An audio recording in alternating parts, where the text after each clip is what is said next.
It's 6:30 a.m. on October 7th, and things are getting into full swing at the Nova Festival in the south of Israel.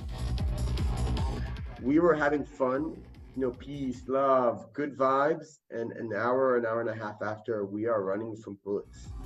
Suddenly, the music stops. There's frustration, but no sense yet of the horror about to unfold. As news spreads of rocket attacks from Gaza, people begin seeking shelter, crouching close to the ground. But even this doesn't lead to outright panic. Rocket attacks visible here are a regular occurrence in this part of southern Israel. About 10 minutes later, and some start heading to their cars. The decision of when and how to leave the festival would mean life or death for many. Some fled early to nearby bomb shelters. It's 7:10 a.m. and many are crammed inside this one to the north of the festival. But they've been followed. At 7:24 a.m, Hamas throw a grenade inside, causing horrific damage. This man, Noam, emerges stunned into the daylight.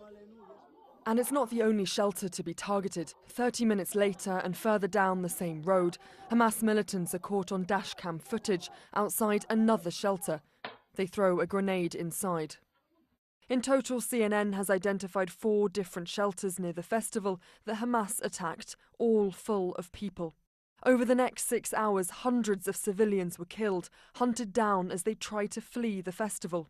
By examining over 50 videos of that morning and speaking to 12 survivors, CNN has established that Hamas surrounded the festival, blocking 3 approaches to the south, north and west, forcing people to flee across the fields to the east. Even then, they were hunted. It's now 8:15 a.m. and Gal Buchspan survives along with others by running across the fields. He's pictured here in the white t-shirt. Local police and security told them to drive east across rough land due to roadblocks on the main road, but many end up fleeing on foot. We were like ducks. It was like a range. People were running in their hundreds. And you can hear the bullets coming. Were you seeing anyone get shot? Yeah, you can see people fall. It's 8:30 a.m. and as Gal and others continued running east, others running north met with more bullets and a police blockade, causing further panic.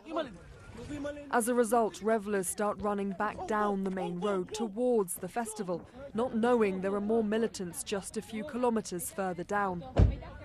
On that same road, chilling dashcam footage shows Hamas militants shooting directly at an approaching car just an hour earlier. Those festival goers that remained closer to the concert site hid behind anything they could find, even behind trees, waiting while the bullets closed in. Many did not survive. 260 are reported dead, but that toll could rise. Just 3 hours after the start of the massacre at 9:39 a.m, videos emerge of some festival goers already held hostage in Gaza. This man still wearing a festival wristband, and another visibly wearing the security uniform. Their fates remain unknown. Gal and others are still processing the trauma of what they went through. I know people who were like 12 hours in bushes and they didn't move. I know people who tried to hide and they died. Humanity never seen this in the last couple of hundreds of years, since maybe the Holocaust. But this is just horrific. It would be 10 hours until help arrived for some. Others are still missing, feared dead or held hostage in Gaza. The scale of this tragedy may grow greater yet after those 6 hours of horror in the desert. Katie Poglaze, CNN, London.